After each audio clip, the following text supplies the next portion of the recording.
तू आता ओरडलीस का? मी नाही ओरडले. आवाज आला मला बोलण्याचा.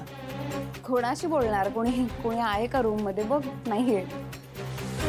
मला वाटलं तसं की तू कोणाशी तरी बोलत होतीस. ते मी स्वतःशीच बडबडत होते म्हणून वाटलं असेल तुला असं. बोल ना, काय झालं? हो अगं, शिवाचा पाय मुरगळलाय. हो माहितीये, मला वाईट वाटलं. दुखत असेल ना? हो ना ग. तर तू आता मला स्वयंपाकघरात मदत करायला ये हे सांगायला मी आले होते. हो मी लगेच येते. तू हो ना पुढे, मी आले. लवकर ये.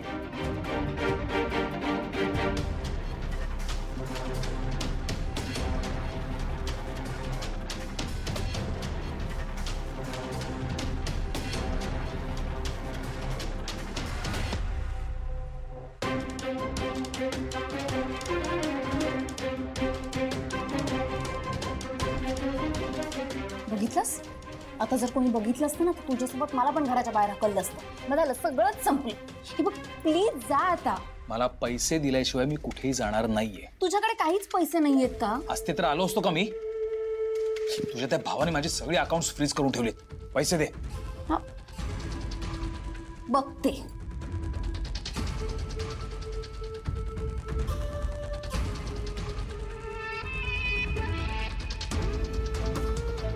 सध्या एवढेच पैसे हे घे आणि निघ.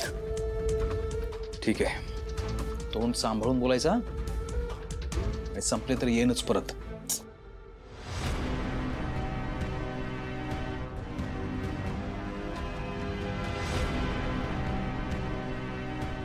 काय करू मी या माणसाचं? पण काय म्हणजे आता तुम्ही रात्र शाळेत जाणार? यांच्याकडे दुसरं ऑप्शन पण नाहीये. अरे नाही, पण जमेल ना तुम्हाला? जमेल म्हणजे चंदन भाई तू पण येतो का? चल ना भाई. दप्तर घ्यायचं. जिजू तिकडे पास झालं ना, पार्टी सुद्धा आहे. तू अगोदर शाळेत जा, परीक्षा दे, पास हो, मग पार्टीचा. आणि बाबा माझं शिक्षण झालंय. Don't worry. डोंट वरी. काळजी करू नका. चंदन चंदन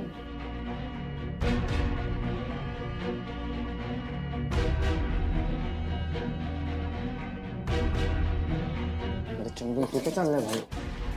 नको रे. विसरलास. चंदन भाई. चंदन, हे बघ मला माहिती आहे तू माझ्याशी बोलत नाहीयेस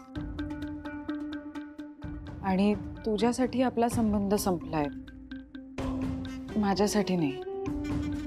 मी अजूनही तुझी बायको आहे आणि म्हणूनच मी आज वटपौर्णिमेचा उपवास धरलाय आणि आता पूजा पण करायला चालली. तुला माझ्यासाठी थोडं पण काही वाटत असेल तर तू येऊ शकतोस माझ्यासोबत. चंदन आजी. ए चंदन.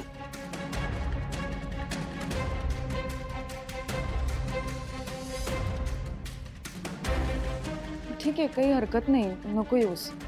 मी जाऊन येते. तुझ्यासाठीच करते हे आणि नेहमी करत राहीन.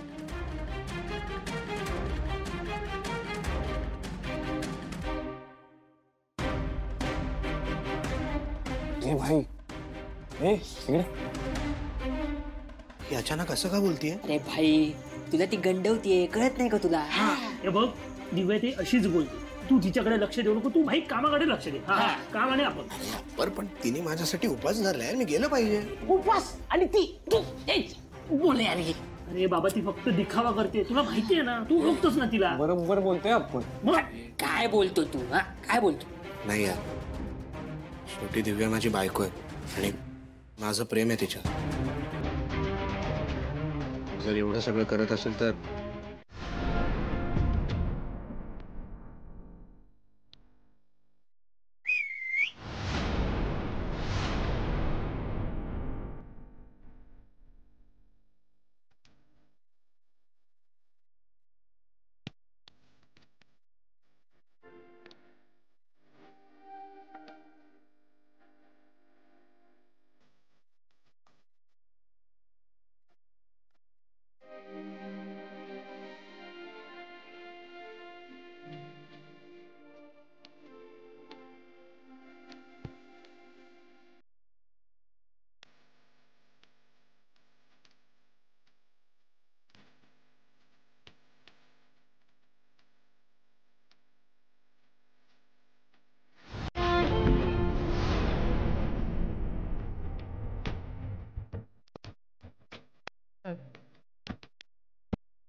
झालं.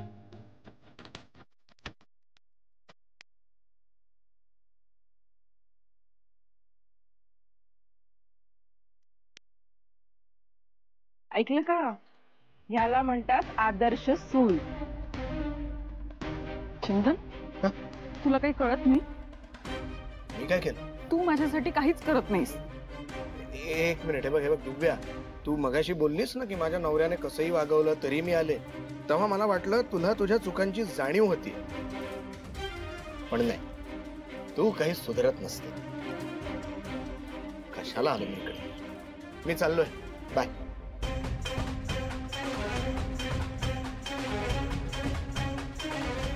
शिवा कधीच हार मानत नाही. हो, आणि त्यांचं एकमेकांवर किती प्रेम आहे हे दिसलं असेलच. आणि कसं आहे ना, नुसत्या फेऱ्या मारून काहीच होत नाही. त्यासाठी मनात भावना असाव्या लागतात.